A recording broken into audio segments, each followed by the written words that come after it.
Mbak Puan, saya bilang pada Mbak Puan sebagai ketua DPR, wah pergi ke luar negeri terus.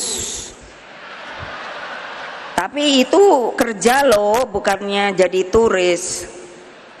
Jadi saya kalau beliau pamit kemarin ikut di Bali, lalu kapan itu ke Meksiko.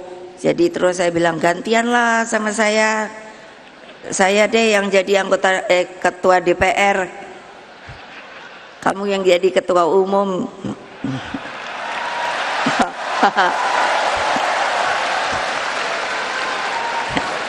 Lo enak-enak aja, masa saya yang disuruh nongkrong di sini terus keadaannya gonjang-ganjing nggak jelas.